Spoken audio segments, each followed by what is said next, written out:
J'étais là, sur l'estrade de pierre, le cœur battant à tout rompre. La lune de sang, énorme et menaçante, flottait au-dessus du château de Rochebourg, peignant chaque bannière, chaque épée, d'un rouge écarlate, comme si le ciel lui-même saignait.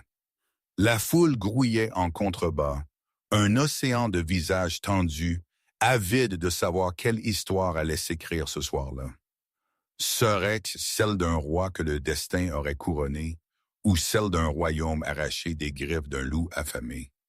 Mes doigts étaient entrelacés dans ceux de Julien, une déclaration silencieuse, ferme, offerte au regard de tous. Je pouvais sentir le froid de l'anneau du conseil qui nous encerclait, un demi-cercle de juges impitoyables. Et Maxime, juste en face, drapé dans un rouge sombre, son sourire dégageant d'une confiance arrogante, comme s'il avait déjà posé la couronne sur sa tête et l'avait trouvée à sa taille. Maxime, ce nom, ça faisait des semaines qu'il me collait à la peau comme une vieille cicatrice. Ça faisait combien de temps, d'ailleurs, que j'étais arrivé à Rochebourg? 2 mois? 3? Mon souvenir des premiers jours, c'est un peu un brouillard, plein de bruits et de visages que je ne connaissais pas vraiment, juste des ombres. Mais je savais une chose. Avant ce cirque, avant toute cette histoire avec Julien, il y avait le festival de la Lune de la Moisson, là-bas, à Ville-Sauvage. Et avant ça encore, il y avait Pierre. La première fois que je l'ai vu, c'était au festival. La Lune de la Moisson brillait si fort qu'elle faisait monter les larmes aux yeux, un halo opalescent dans le ciel d'encre. En entrant sur la place de Ville-Sauvage, ce n'était pas la fumée des torches qui piquait, mais une sorte de fierté mélangée à de l'amertume. Les torches léchaient en la nuit, les tambours battaient, les couples tournaient dans des rondes endiablées, et moi j'étais là, seul, le cœur encore en vrac à cause du rejet de Pierre. Une oméga de Ville-Sauvage, on ne la remarque pas. Une oméga stérile, on la plaint. J'en avais marre d'être plainte, d'être cette ombre qu'on effleurait du regard. C'est là que je l'ai vu. Pierre, la main serrée autour de la taille de sa nouvelle compagne, une file toute pimpante que j'avais croisée 100 fois, son rire suffisant, ses yeux glissant sur moi comme si j'étais une erreur à oublier. La honte m'a frappé en premier, un coup de poing sec, puis la fureur, une vague brûlante et pure. Je refusais de le laisser penser qu'il m'avait brisé. La foule s'est déplacée, et c'est là que j'ai vu l'étranger. Plus grand que tous les hommes autour de lui, des cheveux sombres effleurant ses épaules, une armure noire et argent, sculptée de motifs de loup et de champs de bataille. Une puissance tranquille émanait de lui. Son regard bleu balayait le festival comme s'il lui appartenait. Je me fichais de qui il était. J'ai juste bougé. Une respiration, 2 pas, mes doigts s'accrochant à son armure, alors que je le tirais vers moi, écrasant ma bouche sur la sienne. Le monde a explosé en éclairs. De la chaleur, des étincelles, une attraction dans ma poitrine comme quelque chose d'ancien qui se réveille. Ses mains se sont fermées autour de ma taille, fermes, possessives. Et d'un coup, tous les loups sur la place se sont tus. Plus tard, il chuchoterait que j'avais embrassé le roi Alpha devant tout son royaume. À ce moment-là, tout ce que je savais, c'était ça. Pierre n'était pas l'homme qui déciderait de ma valeur. L'étranger sous mes mains, lui, le ferait. Ça, c'est ce que je me suis dit, du moins. Ou peut-être que c'était juste un besoin de revanche si fort que je n'y voyais plus rien. C'est difficile de démêler la colère du désir après coup. Le lendemain matin, le marché sentait la boue de rivière et le pain frais, les capes de laine humides et les herbes écrasées sous des pieds pressés. Les étals encombraient la place, les toiles claquaient, les marchands criaient les uns sur les autres, comme si leur voix seule pouvait attirer des pièces hors des bourses. J'avais gardé ma capuche et mon panier près de moi, faisant semblant de ne pas sentir les regards qui me suivaient, les chuchotis qui s'accrochaient comme des bavures. Oméga, rejeté, stérile. Le baiser de la veille avait volé à travers Ville-Sauvage, plus vite que la fumée par un vent d'hiver. Je me suis dit que ça n'avait pas d'importance. Qu'il parle. J'avais survécu à pire que les commérages. Malgré tout, j'avais choisi l'étal le plus éloigné, celui près du puits, où la vieille Mathilde vendait des oignons et du sel bon marché. Elle avait des oreilles défaillantes et une vue encore pire. Parfait. J'allais attraper une botte de sauge quand l'air a changé. C'était subtil, comme la façon dont la forêt se tait avant une tempête, mais tout le loup en moi est resté immobile. Bonjour. La voix a roulé sur ma peau, grave et rauque, traversée d'un commandement que j'ai senti dans mes os. Je ne voulais pas regarder. J'ai regardé quand même. Il se tenait de l'autre côté de l'étal de Mathilde, aussi déplacé parmi les bottes tordues et boueuses qu'une lame dans un tas de cuillères. Pas d'armure aujourd'hui. Une tunique sombre tendue sur sa poitrine. Des brassards de cuir enroulés autour de ses avant-bras, et ses longs cheveux étaient attachés derrière sa nuque. Apprivoisé, mais pas vraiment contrôlé. Une puissance s'enroulait autour de lui, invisible mais indéniable. Les gens s'écartaient sans s'en rendre compte, lui faisant de la place, baissant la tête sans savoir pourquoi. L'étranger du festival. Ma bouche est devenue sèche. De près, c'était pire. Une mâchoire plus forte, des pommettes plus acérées, de légères cicatrices à la gorge, comme des marques de griffes à moitié guéries. Ses yeux étaient les mêmes, par contre, bleu glacial et si vif, comme s'il ne dormait jamais vraiment. J'ai serré la sauge si fort que la tige a cassé. « Vous me suivez », j'ai dit, parce que le courage est plus facile quand il est enveloppé de sarcasme. Un coin de sa bouche a soulevé, pas vraiment un sourire. Vous m'avez embrassé devant la moitié du royaume. Il me semblait juste de me présenter. Mon cœur a battu douloureusement. Je n'ai pas besoin de votre nom. Il a contourné l'étal assez près pour que je doive lever la tête pour croiser son regard. Le bruit du marché a semblé s'estomper, réduit à un rugissement lointain. Le loup en moi s'est penché en avant, le nez levé, avide de son parfum. Acier, pien et quelque chose de plus ancien, comme la pierre froide sous la lumière de la lune. « Peut-être pas », a-t-il dit doucement, « mais vous le méritez. » Mathilde s'est soudainement souvenue qu'elle avait un chariot à réarranger et est partie en boitillant, nous laissant seuls avec notre tension et l'odeur des oignons. « Je suis Julien », a-t-il dit, « alpha de la grande meute, roi de ces terres. Le monde s'est rétréci au son de mon propre pouls. J'hérite ici, un son court et brisé. Non, ce n'est pas vrai. Son regard n'a pas vacillé. Vous préférez que je mente. Des images se sont écrasées dans mon esprit. Des histoires chuchotées autour des feux de cheminée, du roi Alpha qui saignait sur les champs de bataille et tenait la ligne contre les renégats et les meutes rivales, d'une couronne forgée en argent et en os, d'un trône bâti sur de vieilles promesses et une magie plus ancienne. Je me suis souvenu de la façon dont toutes les têtes s'étaient tournées vers lui la nuit dernière, de la façon dont la musique avait chancelé pendant un demi-battement de cœur lorsque ses bottes avaient frappé les pierres. Je me suis souvenu de ce que j'avais ressenti quand je l'avais embrassé et que le lien en moi s'était allumé comme un silex frappé. Mes genoux se sont dérobés. « Pourquoi êtes-vous ici ?» j'ai demandé, forçant ma voix à rester stable. Les rois ne rôdent pas dans les marchés de village. Je n'ai pas rôdé. Il a jeté un coup d'œil aux étals tordus, au visage ébahi qui se détournait à la hâte. J'ai cherché. Il y a une différence. Son honnêteté m'a désarmé plus que n'importe quel charme n'aurait pu le faire. Vous devriez retourner à votre château, j'ai dit. Quoi qu'il se soit passé la nuit dernière, c'était une erreur. Il m'a étudié un long moment. Est-ce que ça ressemblait à une erreur? La chaleur m'est montée au cou. Je le haïssais un peu pour avoir posé la question. Je me haïssais davantage pour la façon dont mon corps se souvenait de la pression de sa bouche, de la façon dont le monde s'était tu quand ses mains avaient attrapé ma taille.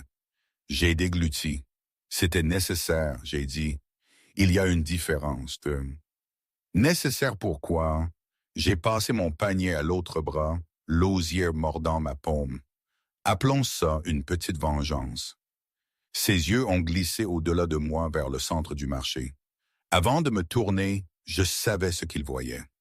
Pierre a un étal de couteau poli, sa nouvelle compagne s'accrochant à son bras comme si elle possédait chaque partie de lui que j'avais un jour rêvé être mienne.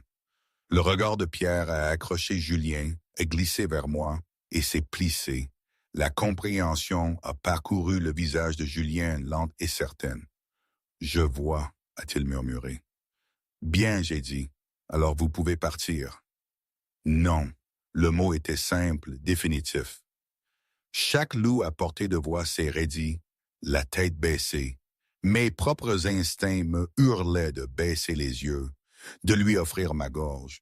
Je me suis forcé à ne faire ni l'un ni l'autre. « Ce n'est pas votre affaire », j'ai dit entre mes dents. « Oh, mais si », a-t-il répondu doucement. « Vous l'avez rendu tel lorsque vous m'avez embrassé devant mes sujets. » Et quand le lien a répondu, ce dernier mot a plané entre nous. « Lien. » Je ne sais pas ce que vous pensez avoir ressenti. Vous êtes Oméga, a-t-il coupé, pas méchamment. Vous ressentez ce que je ressens. Ne vous insultez pas en prétendant le contraire. Je détestais qu'il ait raison. Je détestais la façon dont mon loup arpentait sous ma peau chaque fois qu'il me regardait. Mais la haine n'effaçait pas la vérité. « Que voulez-vous, votre majesté ?» j'ai demandé, le titre amer sur ma langue. Il a jeté un coup d'œil une fois de plus à Pierre, puis de nouveau à moi, son regard s'est aiguisé, des décisions se mettant en place derrière ses yeux. « Il y a un ancien décret, a-t-il dit. À la prochaine lune de sang, je dois me présenter devant le conseil avec ma compagne à mes côtés ou renoncer au trône. Maxime est impatient de me voir échouer. » Maxime, le nom lui-même, avait un goût de fer. « Alors, vous avez besoin d'une femme, » j'ai dit platement. « N'importe quelle femme. »« J'ai besoin d'une compagne, » a-t-il corrigé. « Sinon le conseil me déclarera inapte à régner. Maxime s'emparera de la couronne et ce royaume se noiera dans sa soif de pouvoir. »« Et où est-ce que je m'inscris dans ce conte tragique ?» j'ai demandé. Il a soutenu mon regard comme un défi. « Hier soir, tout le festival vous a vu m'embrasser. Ils ont vu mes mains sur vous. Ils ont senti le lien s'enflammer, même s'ils n'ont pas de mots pour ça. Les rumeurs nous précèdent déjà. Mes conseillers les entendront avant le coucher du soleil. Je peux soit nier ce qui s'est passé, soit l'utiliser. » Un poids froid s'est installé dans mon estomac. « L'utiliser comment? »« Des fiançailles, » a-t-il dit. « Fausse au début. Vous viendrez à la capitale avec moi. Nous laisserons le royaume croire que vous êtes ma compagne choisie. Cela apaisera le conseil, ralentira les manœuvres de Maxime et me fera gagner du temps. Et qu'est-ce que j'y gagne? » Ma voix a craqué. À part être exhibé comme un trophée, sa mâchoire s'est serrée. Pierre n'osera pas se moquer de la compagne de son roi. Personne ne chuchotera stérile où je peux l'entendre et gardera sa langue.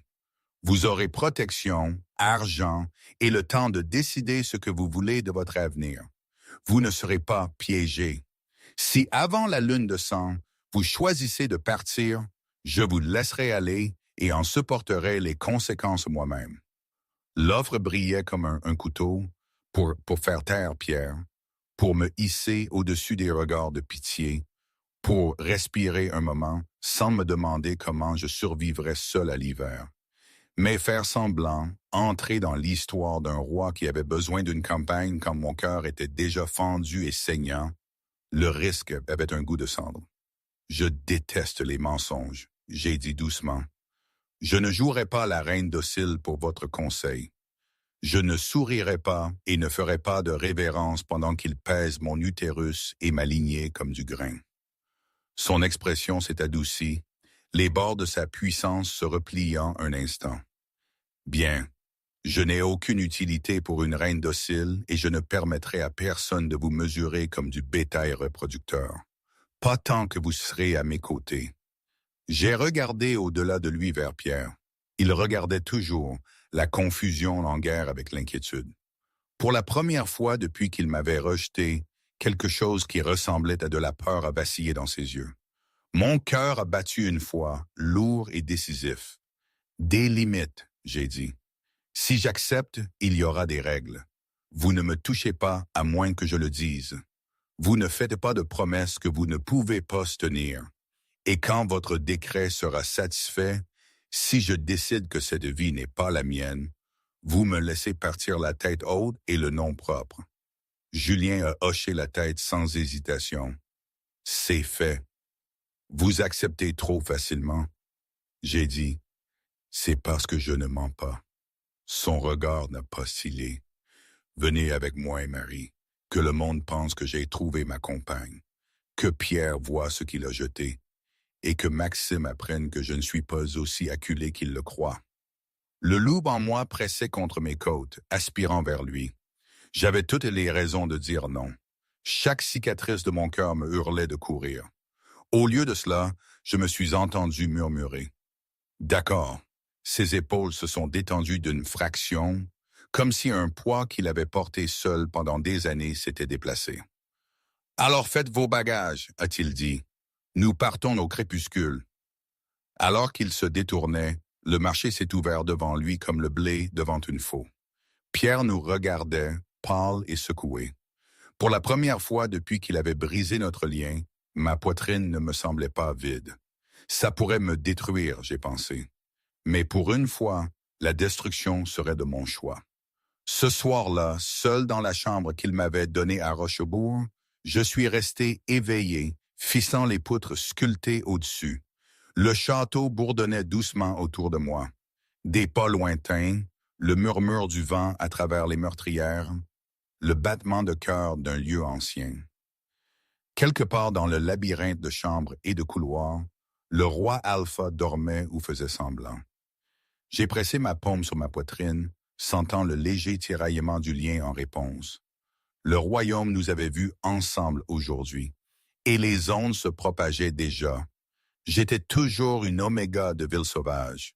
Mais pour la première fois, la cour avait vu le sourire d'un roi et le pensé. Le grand salon avait toujours ce je ne sais quoi d'un peu trop ostentatoire. Des heures partout, des discussions à n'en plus finir, le cliquetis incessant des calices. Ces appartements privés, c'était le contraire. Chaleureux, intime, éclairés par quelques bougies et la douce lueur orange de l'âtre. Quand Julien a refermé la porte derrière nous, le silence soudain s'est enroulé autour de mes épaules comme un manteau. « Asseyez-vous », m'a-t-il dit en enlevant sa cape d'apparat. La lourde fourrure a glissé de ses épaules, le laissant dans une tunique sombre qui épousait ses muscles plutôt que la cérémonie. Vous avez passé 3 heures à écouter des hommes se disputer pour savoir qui s'assoit le plus près du sel. Vous méritez une chaise qui ne vacille pas. Je me suis dit que les reines en formation dormaient sur la pierre pour endurcir leur colonne vertébrale. Mais je me suis quand même enfoncé dans le fauteuil près du feu. Mes pieds me lançaient dans mes chaussures. Mes joues me faisaient encore mal à force de sourire poli. Il a versé du vin, puis a hésité, m'étudiant. « Plutôt de l'eau. »« Vous apprenez, » ai-je murmuré. « De l'eau. » Un léger sourire a étiré sa bouche alors qu'il obéissait. Il m'a tendu la coupe, ses doigts effleurant les miens, et la flamme familière le long du lien est montée et descendue comme une respiration. J'ai pris une gorgée, laissant la fraîcheur couper le goût de trop de mensonges. Pendant un moment, nous avons simplement existé dans le même espace. Il s'est appuyé sur la table, desserrant les attaches à sa gorge. J'ai regardé le feu dévorer une bûche, les étincelles s'élevant dans la cheminée. « Vous avez bien géré Lord Byrne », a dit Julien enfin. La plupart des gens cèdent quand ils commencent à parler de tradition de cette voix. « J'ai été élevé avec cette voix », ai-je répondu. Lord différent, même ton. La tradition signifie généralement que j'aime les choses comme elles sont parce qu'elles me favorisent. Julien a laissé échapper un léger rire. « Vous allez causer des problèmes? Je pensais que c'était votre spécialité, ai-je dit. Il a penché la tête, considérant. Peut-être que nous la partagerons. La chaleur entre nous a changé à ce moment-là, subtile comme un changement dans le vent.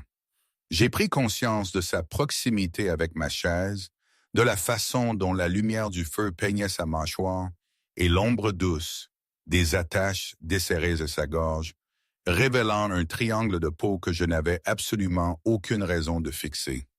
J'ai détourné le regard. La pièce n'a pas refroidi. « Vous êtes-vous amusé, ne serait-ce qu'un peu ?»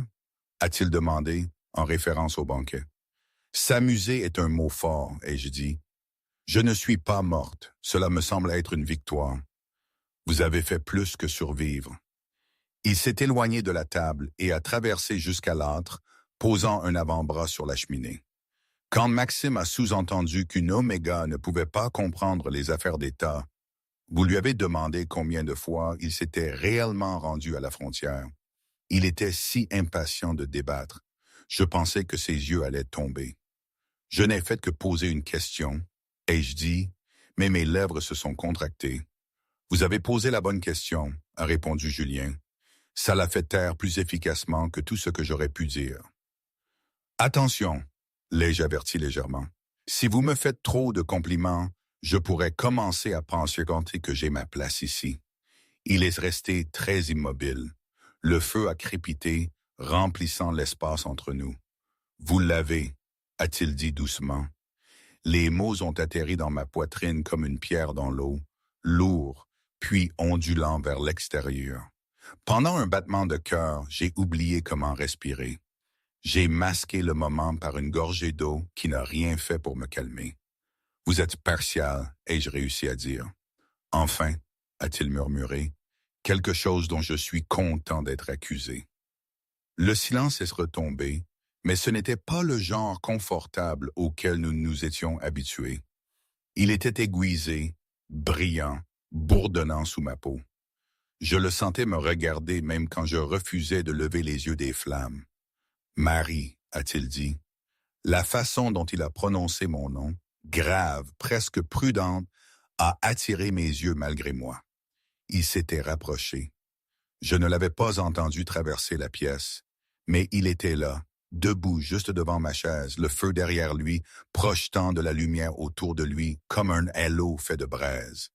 Mes doigts se sont serrés autour de la coupe. « Oui? » Ma voix est sortie plus douce que prévu. « Puis-je vous demander quelque chose sans que vous le transformiez en arme? » Sa bouche s'est légèrement courbée. « Vous êtes très doué pour ça. Oh, ça dépend de la question. » Et je dis, mais mon cœur avait déjà accéléré. Il s'est accroupi, appuyant ses avant-bras sur ses genoux, de sorte que nous étions presque à la hauteur des yeux. De près, les rides de fatigue autour de ses yeux étaient plus évidentes, mais la chaleur aussi, la douceur qu'il laissait peu de gens voir. Le lien bourdonnait sous ma peau, pas fort, juste présent, en attente. « Ce soir, » a-t-il dit, quand Maxime a fait ce petit discours sur les lignées et les héritiers, il a marqué une pause, cherchant mon visage. Vous aviez l'air de vouloir partir, de courir si vous le pouviez. J'ai dégluti. Je suis resté. Vous l'avez fait, la fierté a vacillé dans ses yeux. Mais cela vous a coûté. Je l'ai senti. Je ne veux pas que cet arrangement... Il a fait un geste vague. Vous fasse plus de mal qu'il ne vous aide. J'ai forcé un sourire de travers. Vous demandez ça un peu tard, ne trouvez-vous pas? Peut-être. Sa voix s'est rauque, mais je dois demander. Les murs que je portais, ceux que j'avais reconstruits après que Pierre les ait brisés, ont bougé avec malaise. Ça pique, ai-je dit enfin. Être regardé comme une poulinière devant la moitié du royaume, avoir ma valeur mesurée par un utérus qui ne fonctionne pas correctement. J'ai rencontré son regard, le forçant à voir cela. Mais ce n'est pas une nouvelle douleur, Julien. Vous ne l'avez pas inventée. Vous m'avez juste donné une pièce plus haute d'où l'entendre résonner. Sa mâchoire s'est serrée sur mon nom. Vous êtes plus que cela, a-t-il dit. Plus que ce qu'il voine, plus que ce que vous vous permettez de croire. La chaleur a picoté l'arrière de mes yeux. J'ai détourné le regard rapidement, clignant fort. Si vous continuez à dire des choses comme ça, je pourrais commencer à vous croire. Bien, a-t-il dit, croyez-moi. Le crépitement de l'âtre a rempli la pièce. Mon cœur battait un peu trop fort dans mes oreilles. Quand j'ai relevé la tête, ses yeux étaient plus sombres, intense, comme s'il se tenait au bord de quelque chose et essayait de décider s'il devait sauter. Il a levé une main, puis s'est arrêté à mi-chemin, ses doigts planant près de ma joue. Si vous voulez que je recule, a-t-il dit doucement, dites-le. L'air entre nous s'est tendu. J'aurais pu, j'aurais dû.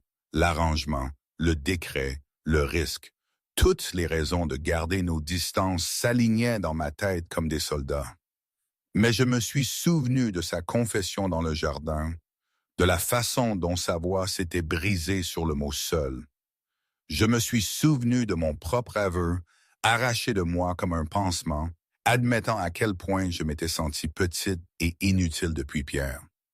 Je me suis souvenu que depuis, le château ressemblait moins à une cage et plus à quelque chose que nous reconstruisions pièce par pièce, ensemble. Je n'ai pas reculé. Je ne suis pas de verre fragile, ai-je dit, bien que ma voix ait tremblé. Si vous comptez briser quelque chose, assurez-vous au moins que ça en vaut la peine. Quelque chose comme du soulagement a traversé son visage, rapide et féroce. Sa main a terminé son chemin, son pouce effleurant le bord de ma mâchoire, avec un soin qui m'a plus défaite que n'importe quelle rudesse. Tout cela est dangereux, a-t-il murmuré. Je suis consciente, ai-je murmuré. Il s'est penché assez lentement pour que j'aie pu tourner la tête, me lever, en rire. Je n'ai rien fait de tout ça. Le monde s'est rétréci aux quelques centimètres qui nous séparaient. Je pouvais voir le scintillement argenté dans ses iris, la légère cicatrice sur sa lèvre inférieure. « Marie » a-t-il dit encore, comme un vœu cette fois. Puis sa bouche a rencontré la mienne. Ce n'était pas comme le premier baiser, tout d'impulsion et de défi et d'éclair. Celui-ci était prudent au début, presque hésitant, comme s'il craignait que me presser ne brise quelque chose de délicat entre nous. Ses lèvres étaient chaudes, ses mains fermes sur ma mâchoire, l'autre appuyée sur l'accoudoir du fauteuil, m'encerclant sans m'emprisonner. J'ai soupiré contre lui, et cette minuscule reddition a brisé ce qui lui restait de retenue. Le baiser s'est approfondi, lent mais dévastateur.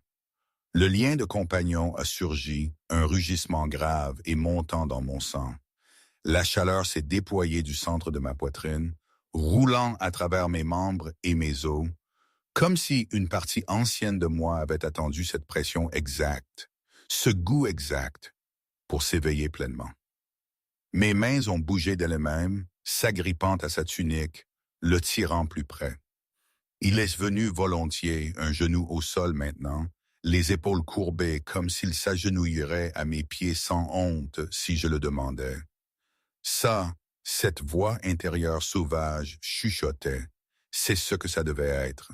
Quand nous nous sommes enfin séparés, ce n'était pas net. Il est resté, son souffle se mêlant au mien, ses lèvres effleurant une fois de plus le coin de ma bouche, comme s'il ne pouvait pas tout à fait lâcher. Mon cœur martelait contre mes côtes, répondant à un rythme dans sa poitrine. Nous nous sommes regardés, étourdis.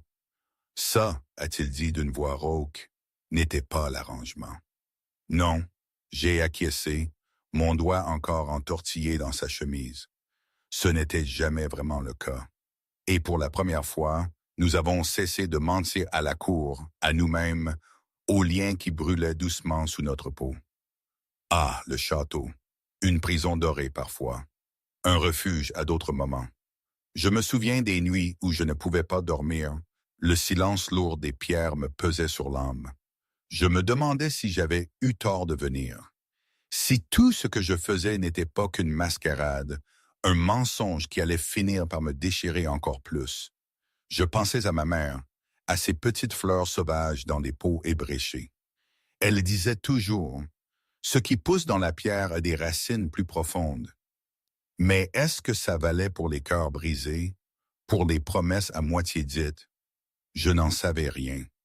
Ce que je savais, c'est que Julien était la première personne à me regarder et à voir au-delà de mes faiblesses, ou plutôt, à voir mes faiblesses comme une partie de ma force. C'était déroutant, mais étrangement apaisant. Une chose est sûre, ses murs, ses responsabilités, Ils avaient besoin de bien plus que des gestes et des paroles creuses. Le château s'était ajusté plus vite que nous.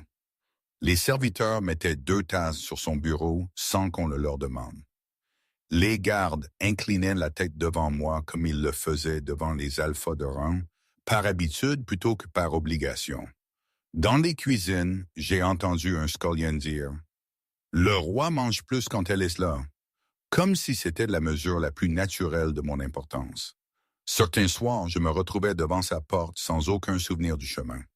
Mes doigts planaient sur le bois tandis que mon cœur essayait de se frayer un chemin hors de mes côtes. La moitié du temps, je me forçais à rebrousser chemin. L'autre moitié, je frappais. Il levait toujours rapidement la tête quand j'entrais, comme s'il m'avait écouté. « Longue journée », je demandais. « Plus courte maintenant », il disait, et il n'y avait rien de royal dans la façon dont il le disait. Nous parlions de choses ordinaires, des frontières, de l'escalier qui grinçait le plus fort. Pourquoi le couloir du 3e étage sentait légèrement l'oignon? Entre les blagues et le pain partagé, j'ai réalisé que je le mémorisais. La façon dont il passait sa main dans ses cheveux quand il était frustré. La façon dont ses épaules se détendaient quand je riais. Un soir, alors que nous quittions son bureau, il a accroché sa botte à une pierre lâche. Il a trébuché, me saisissant le coude. « Attention, votre majesté, j'ai dit. Imaginez les balades si le grand roi Alpha est tué par une pierre mal placée. Une pierre posée par mes ancêtres, a-t-il dit solennellement. Ce serait une mort par héritage. Les poètes seraient insupportables.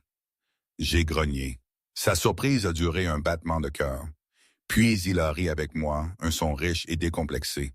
Cela a rebondi sur les murs de pierre et a tellement surpris un serviteur qui passait qu'il a failli laisser tomber ses bougies.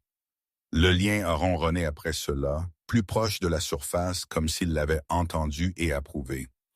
J'ai commencé à remarquer son absence comme une dent manquante. S'il partait d'avant l'aube, le château semblait déséquilibré jusqu'à ce que je le sente revenir. Ce léger apaisement quelque part sous mes côtes. Dans les pièces bondées, mon regard le trouvait en premier, même lorsque je faisais semblant d'étudier des tapisseries. Mon loup traquait son odeur sans demander la permission. Nous n'en parlions jamais. L'arrangement restait notre bouclier, l'histoire que nous racontions à tout le monde et à nous-mêmes, mais il y avait de minuscules trahisons partout, sa main trouvant la mienne avant qu'il ne pense à qui pourrait nous voir. Mes pieds prenant le chemin de son bureau alors que j'avais l'intention d'aller à la bibliothèque. La façon dont les conversations et le conseil se déplaçaient presque inconsciemment, pour inclure mon opinion parce que le roi avait commencé à me regarder avant de prendre une décision. La nuit dans ma chambre, je restais étendu dans le noir et comptais les battements de cœur jusqu'à ce que la tension dans le lien s'apaise, me disant qu'il s'était enfin endormi quelque part au-delà du mur. C'était un confort ridicule, je m'y accrochais quand même. Une fois, à moitié éveillé, à moitié endormi, j'ai chuchoté dans l'obscurité. C'était censé être une feinte. Le lien a répondu en vrombissant, chaleureux et têtu, comme pour dire « pas pour moi ». Les lignes que nous avions tracées si soigneusement entre devoir et désir, entre performance et vérité, étaient toujours là en surface, ancrées de traits audacieux pour quiconque regardait. En dessous, là où le clair de lune n'atteignait pas, elle s'estompait déjà. La cour avait beau dire, les apparences finissaient toujours par céder la place à quelque chose de plus concret. C'est d'ailleurs ce que je pense encore aujourd'hui. On s'accroche aux histoires, aux légendes, mais la vraie vie, elle, est un fouillis. Et c'est exactement ce qui rendait cette situation si absurde et si réelle à la fois. Un Rueheim, Julien, un homme puissant, censé être inébranlable, et moi, Marie, une oméga stérile, de ce petit village de ville sauvage que personne n'aurait jamais dû remarquer. Et voilà qu'on se retrouvait dans cette farce, une mascarade, vraiment, mais une mascarade qui me donnait l'impression de retrouver une part de moi-même que je pensais perdue à jamais. C'était fou. Personne en bonne logique n'aurait cru à cette histoire d'amour soudaine. Pas ici où chaque mariage est une alliance stratégique, chaque sourire un coup d'épée. Et pourtant, on le faisait. On s'y tenait. Parce que, je suppose, parfois l'absurdité devient la seule chose qui a du sens. Ça vous dit quelque chose, ça, de vous retrouver dans une situation si invraisemblable que vous vous demandez comment vous avez pu en arriver là et pourquoi, au fond, c'est la seule chose qui semble juste? Je ne sais toujours pas, mais ça l'était, et ça l'est toujours d'une certaine manière. Enfin, revenons à nos moutons, ou plutôt à nos loups. Le jardin mémorial, la nuit, c'était autre chose qu'en pleine journée, comme si le monde s'était dépouillé de tout ce qui n'était pas essentiel. La pierre, les fleurs, le ciel. Les lumières du château brillaient faiblement à travers les hautes fenêtres. Mais ici, les étoiles faisaient l'essentiel du travail, éparpillées en abondance dans l'obscurité, comme si quelqu'un avait déchiré un sac de diamants. Julien avait renvoyé les gardes d'un simple regard. Il s'était attardé à la porte, puis avait obéi, nous laissant seuls avec le doux tintement des breloques de verre dans les branches. Nous étions assis côte à côte sur le banc de pierre, nos épaules presque se touchant. Un morceau de parchemin plié reposait entre nous, la fleur de la soirée pressée à l'intérieur. Nous n'avions pas encore écrit le souvenir. « Vous êtes silencieux », a-t-il dit enfin. Inhabituel, je sais. Sa bouche s'est contractée, mais ses yeux ne m'ont pas quitté. Vous réfléchissez si fort que je peux presque l'entendre. Est-ce le conseil, Maxime? Le décret? Tout cela, j'ai dit, et quelque chose de pire. Il s'est tourné vers moi. Pire que Maxime? Bien pire. Alors je suis tout à fait alarmé. Son ton était léger. Son odeur, non. La tension la traversait. Dites-moi, j'ai regardé mes mains. La lune argentait les cicatrices sur mes jointures, souvenir d'une enfance passée à grimper aux arbres et à en tomber. J'aurais préféré me heurter à nouveau à la pierre que de prononcer les mots qui s'alignaient dans ma gorge. Vous savez ce que Maxime pense de moi, j'ai dit. Ce que le conseil pense.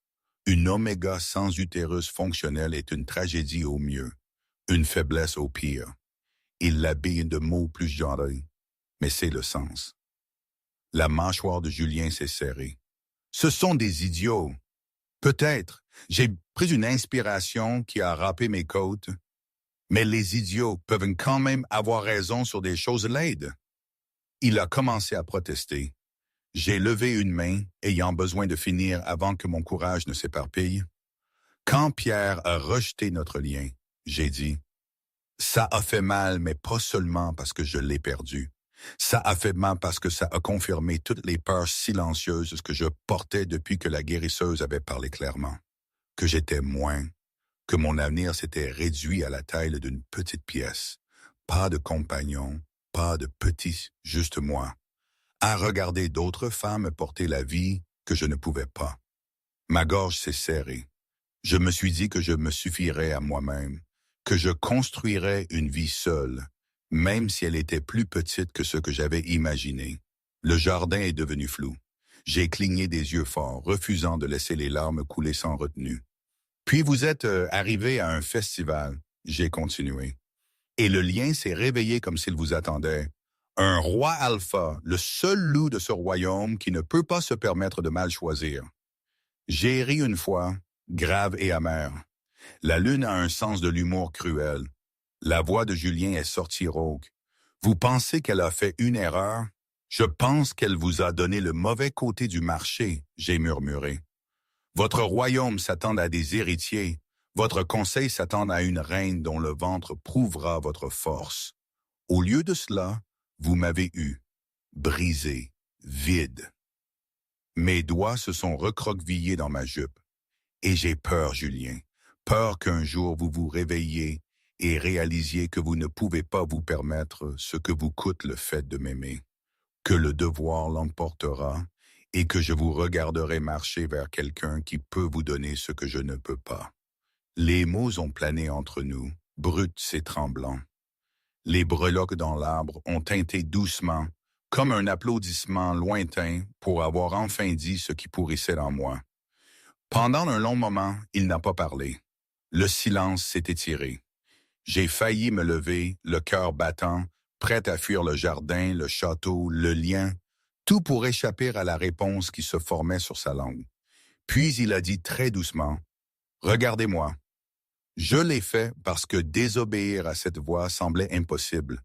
Ses yeux étaient plus sombres que le ciel, reflétant la lumière des étoiles et quelque chose de plus féroce. « Savez-vous ce que je crains ?» a-t-il demandé. « Ce que je crains vraiment, ce n'est pas de perdre le trône.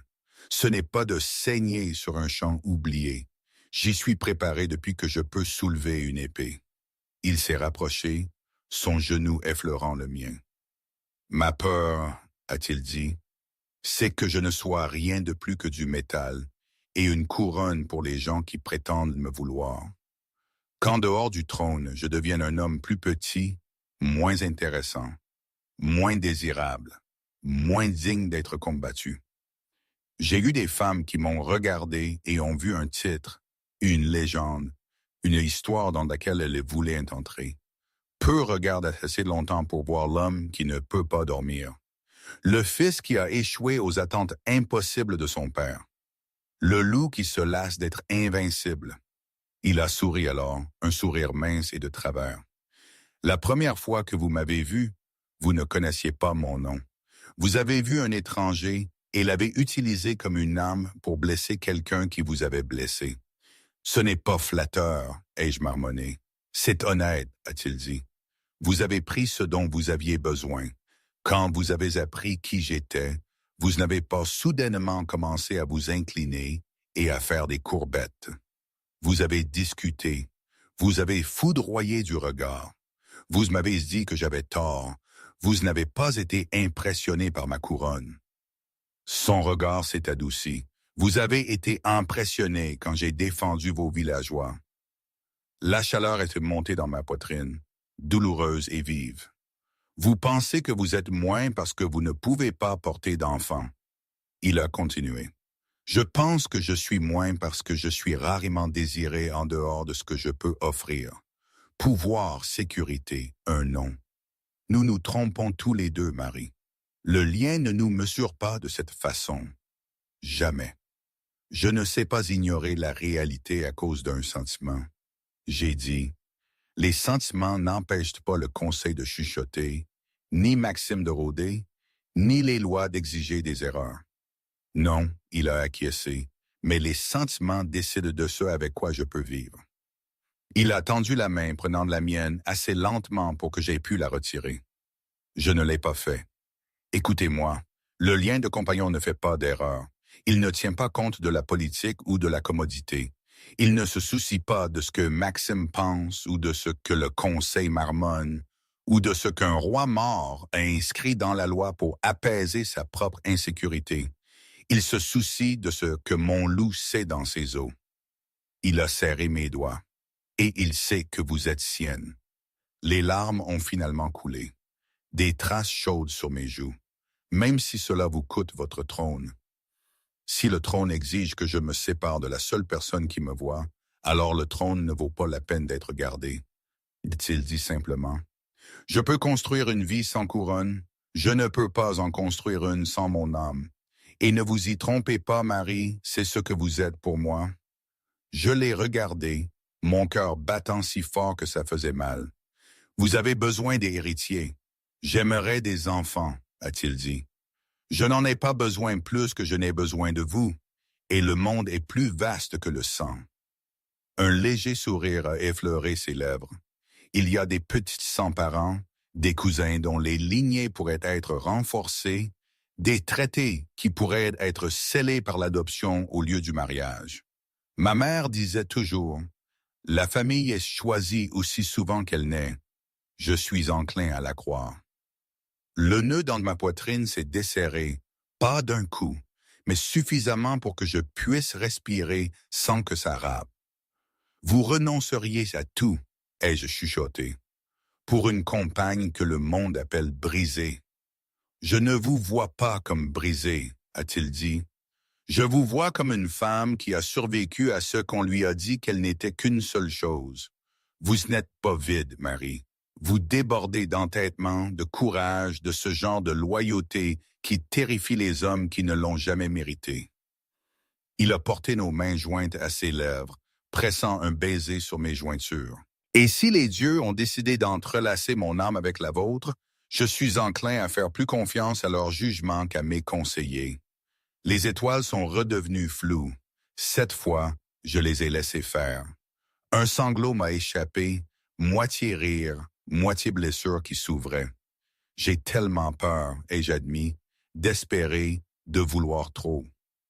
Son pouce a caressé ma main. J'ai peur aussi, a-t-il dit, de croire que quelqu'un pourrait rester pour moi, pas pour ce que je peux leur donner. Mais la peur ne change pas ce qui est déjà. Le lien est linéaire. Vous le sentez, je le sens. Nous pouvons soit passer nos vies à prétendre que c'est une erreur, soit choisir de croire que nous n'avons pas été faits pour être aimés à moitié. J'ai ri d'un rire mouillé. Ça ressemble à quelque chose que votre mère aurait dit. Ça l'est, a-t-il répondu. Elle vous dirait aussi que tout roi qui mesure sa reine aux héritiers qu'elle lui donne est un fou et indigne des deux. J'ai essuyé mes joues avec le dos de ma main libre, le souffle coupé. Alors, qu'est-ce qu'on fait? Il s'est penché, posant son front contre le mien. Le contact a envoyé une chaleur intense à travers le lien, stable et sûr, comme la première vraie lumière avant l'aube. Nous avançons, a-t-il murmuré. Ensemble. Nous combattons le conseil si nous le devons. Nous déjouons Maxime. Nous construisons une vie qui a du sens pour nous.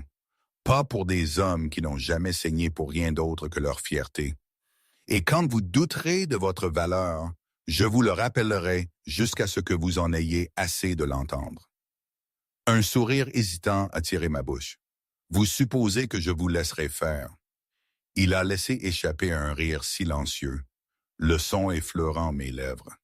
Vous l'avez déjà fait, sous les étoiles, dans le jardin construit pour une reine qui comprenait l'amour mieux que la loi. Nos blessures partagées étaient béantes entre nous. Pas guéries, pas encore, mais ne s'envenimant plus dans l'obscurité. Pour la première fois, elles ressemblaient moins à des raisons de fuir qu'au bord de quelque chose que nous pourrions enfin réparer ensemble. Quelques jours plus tard, alors que la lune de sang se faisait de plus en plus proche, l'ambiance au château devenait insupportable. Les couloirs s'accrochaient aux chuchotis comme de la fumée. Les serviteurs se taisaient quand j'entrais dans une pièce. Les nobles me regardaient avec un intérêt acéré, celui des oiseaux charogneurs attendant de voir si la créature devant eux allait se tenir debout ou tomber. Personne ne prononçait le mot en face de moi, mais je l'entendais dans chaque pause, chaque regard détourné. Stérile. La rumeur avait commencé dans l'aile est parmi les jeunes dames de moindre importance qui aimaient faire semblant de tout savoir. Au moment où elles avaient atteint le conseil, elles avaient pris des dents. Maxime s'en était assuré. J'ai entendu une version en passant devant une porte entr'ouverte. Les guérisseurs l'ont confirmé il y a des années, a chuchoté un homme. Pas d'héritier. La lune ne choisirait jamais. Attention, a sifflé un autre. Les murs ont des oreilles. Si les murs avaient des oreilles, alors le trône de Julien avait des griffes et Maxime les aiguisait. Le troisième jour, j'avais à peine pu respirer à l'intérieur de ces pierres. Chaque regard semblait être une question à laquelle je ne pouvais répondre. Chaque couloir sentait le doute. Maxime n'avait pas besoin de me confronter directement. Il laissait son poison s'infiltrer goutte à goutte dans le royaume. Je l'ai trouvé dans la galerie supérieure, bien sûr. Appuyé sur la rampe, observant la cour d'entraînement en contrebas, comme s'il admirait la vue au lieu de comploter comment la tacher de sang. « Lady Murray », a-t-il dit, se retournant comme s'il venait de me remarquer. « Vous avez l'air pâle. L'altitude, peut-être. »« Je vais très bien, » ai-je dit, même si mon estomac se tordait. « Bien. » Son sourire n'était que dents. On s'inquiète à l'approche de la lune de sang. Le royaume a besoin d'une reine assez forte pour porter son avenir. J'ai soutenu son regard. Le royaume a besoin d'un roi qui ne s'appuie pas sur les commérages pour affermir sa couronne. Il a gloussé. Ah, vous avez entendu. Les cours aiment bien parler. Il s'est rapproché, son ton s'adoucissant dans une fausse sympathie. Ce n'est pas votre faute, vous savez. La lune peut être cruelle, mais Julien doit penser à plus que son cœur. Une compagne qui ne peut lui donner d'héritier nous met tous en difficulté. Nous. Comme s'il m'incluait dans ce nous. S'il choisit mal, a continué Maxime, les yeux brillants, le conseil a le devoir de le corriger pour le bien des meutes. Et je suppose que vous vous sacrifieriez pour ce devoir, ai-je dit. Si on me le demandait, a-t-il murmuré, le royaume ne peut pas être laissé à s'éteindre. Il m'a laissé là, les doigts s'enfonçant dans la rampe si fort que mes ongles me faisaient mal. Ces mots n'étaient pas une menace, c'était une promesse. Cette nuit-là, je ne suis pas allé dans les chambres de Julien. J'ai arpenté les miennes à la place. Le cœur martelant, le lien vibrant comme une corde pincée chaque fois que j'essayais de le réprimer. La vérité était simple et impitoyable. Maxime avait raison sur un point. J'étais un point faible dans l'armure de Julien, du moins aux yeux de ceux qui pensaient que la valeur d'un roi résidait dans ses héritiers.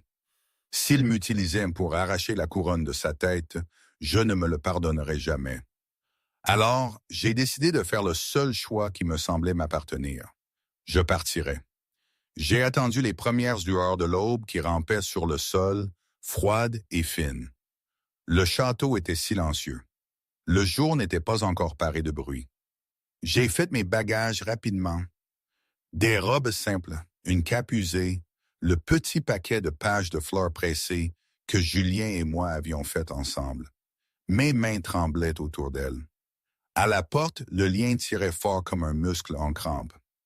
J'ai forcé mon passage et suis entré dans le couloir. Julien attendait.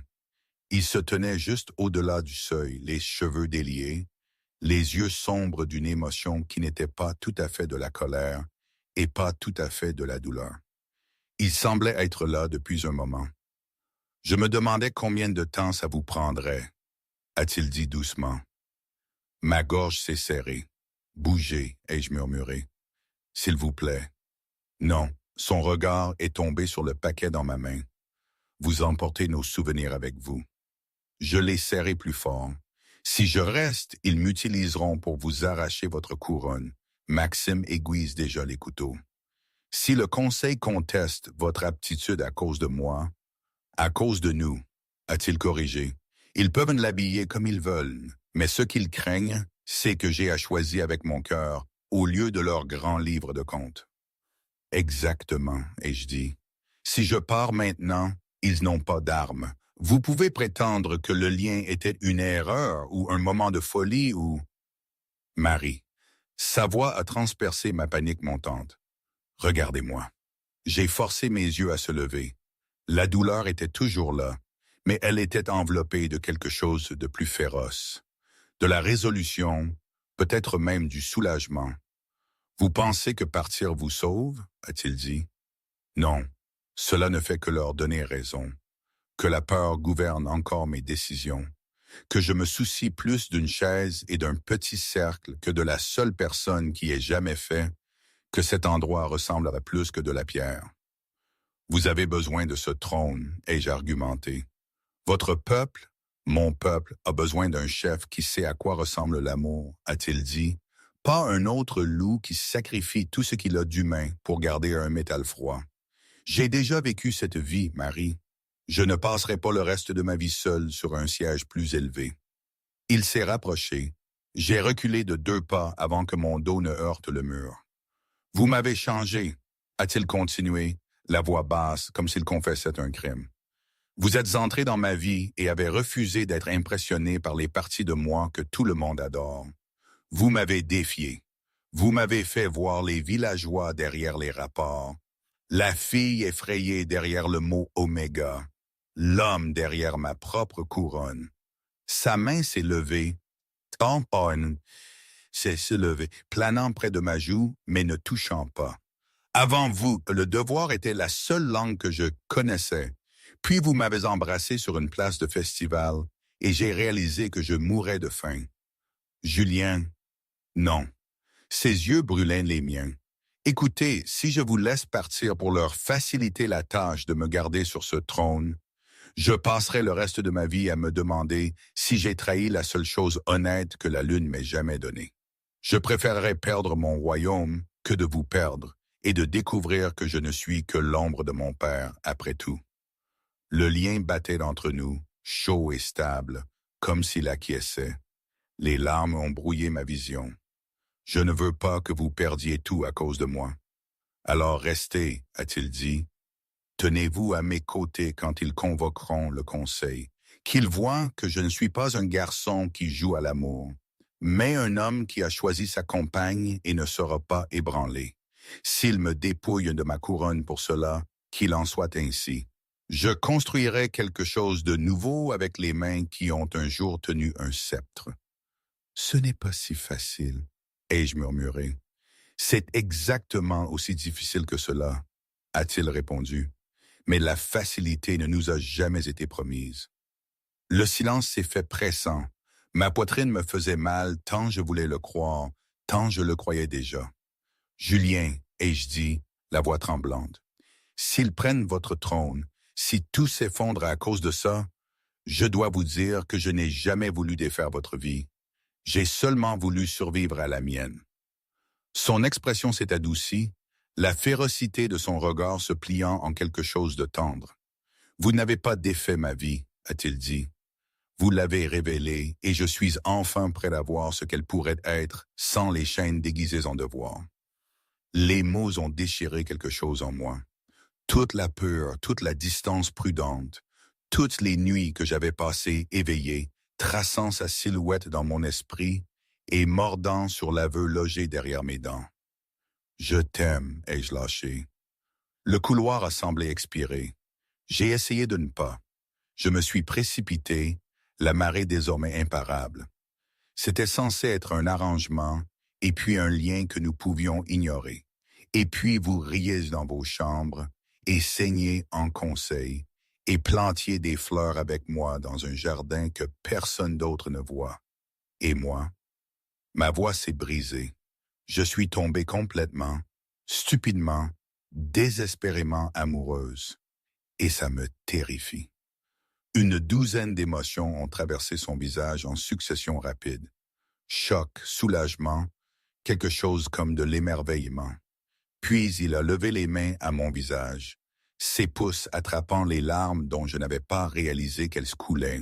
« Bien, a-t-il chuchoté, parce que je suis amoureux de vous depuis le moment où vous m'avez foudroyé du regard sur ce marché et m'avez dit que vous détestiez faire semblant. » J'ai laissé échapper un rire sauvage et humide. « Vous avez un timing terrible. »« Vous aussi, a-t-il dit. Nous nous méritons. » Il m'a embrassé alors, non pas avec la révérence prudente du deuxième baiser ou la faim stupéfaite du premier, mais avec une certitude qui ne laissait aucune place au doute. Le lien a surgi, non plus une impulsion ou un bourdonnement, mais une marée complète qui nous a enveloppés et serrés. Quand nous nous sommes séparés, les fronts appuyés l'un contre l'autre, la panique qui m'avait poussé vers la porte s'était calmée. La peur était toujours là, enroulée et en attente, mais elle n'était plus seule. « Et maintenant ?» ai-je demandé. « Maintenant » a-t-il dit. « Nous arrêtons de fuir ce que la Lune a déjà écrit. Nous allons au conseil ensemble. Nous laissons Maxime lancer ses accusations et nous y répondons non pas comme un roi s'accrochant au pouvoir et une oméga s'accrochant à des miettes, mais comme deux loups qui se sont choisis. » Ses mains ont glissé jusqu'aux miennes, les doigts s'entrelaçant. Quoi qu'il arrive après, nous l'affronterons côte à côte. J'ai regardé nos mains jointes, l'homme qui risquerait un royaume plutôt que de me laisser partir, et j'ai senti le lien se mettre en place comme s'il avait enfin trouvé sa juste place. Maxime a parlé. En cette nuit de la lune de sang, sa voix était douce comme de l'huile. Le roi doit se tenir avec la compagne destinée à porter l'avenir des meutes. On nous dit que cette oméga ne peut pas avoir d'enfant. Comment alors peut-elle être le choix de la lune? Comment un roi qui choisit la stérilité peut-il prétendre garder notre héritage? Un murmure a parcouru la foule. Les mots tombaient comme des coups. même si je les avais entendus 100 fois en chuchotis. Les entendre hurler vers le ciel me tordait l'estomac. La main de Julien s'est serrée autour de la mienne. Il a fait un pas en avant, l'épaule droite, la tête haute. Quand il a parlé, sa voix a porté jusqu'aux confins les plus éloignés de la cour. « Vous parlez comme si la lune était une sage-femme, a-t-il dit, comme si son seul travail était de compter combien d'enfants nous pouvons empiler sur un mur de donjon. Vous oubliez ce qu'elle régit vraiment. » Il a levé nos mains jointes. Le lien, le serment, l'âme. Le sourire de Maxime s'est aminci. Beau mot, mais nous ne sommes pas ici pour des discours, cousin. Nous sommes ici pour des preuves. Le lien est la preuve, a répondu Julien. Vous le sentez maintenant, vous tous. L'air en est épais. Vous nous avez observés ces dernières semaines, vus côte à côte en conseil, à la cour, au village. M'avez-vous déjà vu plus moi-même que quand elle se tient près de moi? Son regard a balayé la foule, les visages ont changé, certains incertains, d'autres à contre-cœur, d'autres étrangement émus. Pourtant, a-t-il continué, vous voulez un signe incontestable? Qu'il en soit ainsi, que la lune me juge. Si je me tiens ici ce soir avec une campagne qui n'est pas de son choix, qu'elle me dépouille de tout ce que je possède. Des halètements ont sifflé dans la cour. Philippe, au pied de l'estrade, est devenu pâle. Les yeux de Maxime ont brillé de triomphe. « Courageux, a dit Maxime. Ou fou, nous verrons lequel. » Les prêtres se sont avancés, leurs robes blanches teintées de rose par la lumière écarlate. L'un portait un bol d'argent, l'autre une lame de cérémonie, son tranchant gravé de runes plus anciennes que n'importe quelle couronne. Julien s'est alors tourné vers moi, et pendant un battement de cœur, le royaume a disparu. C'était juste nous, comme dans les jardins, les couloirs et les nuits de volée. Si à un moment donné vous souhaitez partir, a-t-il dit doucement, dites-le. Je respecterai cette parole aussi fermement que je respecte ce choix. Ma gorge s'est serrée. Et si je souhaite rester? Il a souri. Le vrai, celui qui atteignait ses yeux et adoucissait chaque trait de son visage. Alors qu'il regarde. Les prêtres lui ont piqué la paume en premier, puis la mienne. Du sang chaud a coulé. Nous avons tenu nos mains au-dessus du bol. Des gouttes rouges tombant de concert, se mêlant jusqu'à ce qu'on ne puisse plus dire à qui elles appartenaient. Sous le regard de la lune de sang, les prêtres ont intonné « Nous appelons la déesse qui lie âme à âme. Si cette union est fausse, que le lien se fane. Si elle est vraie, qu'il soit vu. » La cour a retenu son souffle. Un vent s'est levé, soudain et froid, faisant claquer les capes et les bannières. Les torches ont vacillé. Pendant une seconde terrifiante, tout est devenu sombre. Puis la lumière a éclaté, non pas du ciel, mais de nos mains jointes. De l'argent a coulé de notre peau comme un clair de lune liquide. Un fil lumineux en spirale vers le haut. Il s'est enroulé autour de mon poignet, puis autour de celui de Julien, s'enroulant le long de nos bras et un anneau brillant, avant de sauter plus haut, jaillissant dans le ciel cramoisi. La lune de sang l'a capté et a répondu. La lumière est retombée sur nous en un voile chatoyant, s'installant sur nos épaules, nos cœurs. Les halètements se sont transformés en cris. Certains loups sont tombés à genoux, la tête baissée. Le lien en moi a flambé. Non plus un courant caché, mais un soleil s'allumant. J'ai senti l'âme de Julien aussi clairement que la mienne. Stable, cicatrisé, féroce, s'étirant vers moi avec une joie qui me coupait le souffle. Tous les doutes auxquels je m'étais accroché, tous les pas assez chuchotés ont brûlé dans cette lueur. Maxime a reculé d'un pas, son visage livide. « Des trucs !» a-t-il craché. « Un sort de prêtre !» Le fil d'argent s'est précipité vers lui comme un serpent qui frappe, s'arrêtant à un cheveu de sa poitrine. L'air autour de lui a tremblé, le rejetant, puis s'est détendu alors que la lumière reculait, nous revenant.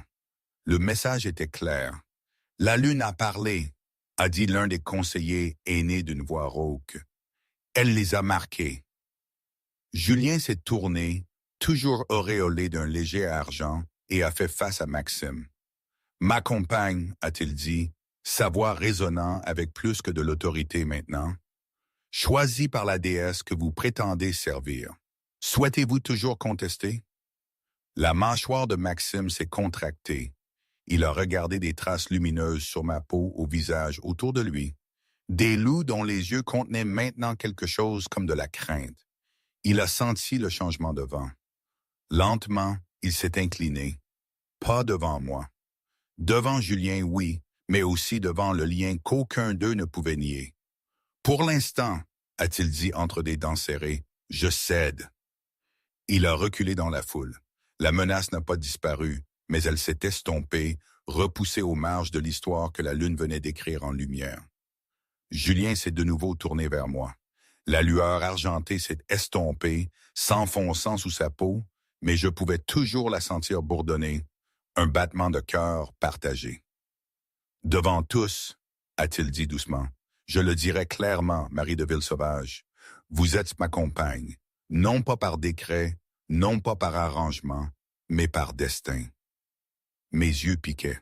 Et vous, ai-je répondu plus fort que je ne l'avais voulu, êtes le mien. Il s'est agenouillé, non pas comme un roi soumis, mais comme un homme offrant tout ce qu'il était. La foule a éclaté de bruit, mais cela semblait lointain. Marchez à mes côtés, a-t-il dit, comme ma reine, comme mon égal, comme la seule personne qui peut me ramener du bord quand le devoir essaye de m'engloutir tout entier. Mon rire est sorti mêlé à un sanglot. Quelqu'un doit s'assurer que vous ne trébuchiez pas sur les pierres de l'héritage. Il m'a souri, les yeux brillants. C'est un oui? Oui, ai-je dit. Et était le mot sonnant comme une cloche à travers le lien et les eaux. Il s'est levé et m'a tiré près de lui, m'embrassant sous le ciel sanglant. Ce baiser n'était pas pour le spectacle, pas pour la rébellion, pas même pour le réconfort. C'était une réponse. Autour de nous, des loups ont hurlé, un cœur sauvage s'élevant pour rencontrer la lune. Le lien a vrombi, s'est installé, s'est enraciné si profondément que je savais qu'il n'y avait aucun moyen de l'arracher sans nous détruire tous les deux. Et aujourd'hui, je n'en sais rien. Parfois, je me dis que c'était la meilleure chose qui pouvait m'arriver. Parfois, je pense que j'ai commis une erreur monumentale. Probablement les deux, en fait. C'est ça la vie, non? Rien n'est jamais vraiment clair. Rien n'est parfait, loin de là. Mais cette vie, c'est la mienne, avec Julien, avec les hauts et les bas. Les peurs et les moments de grâce. Le lien est là, une évidence brûlante. Mais ça ne rend pas les choses simples. Juste, vrai. Et ça, pour une oméga qui se sentait autrefois vide, c'est peut-être tout ce qui compte.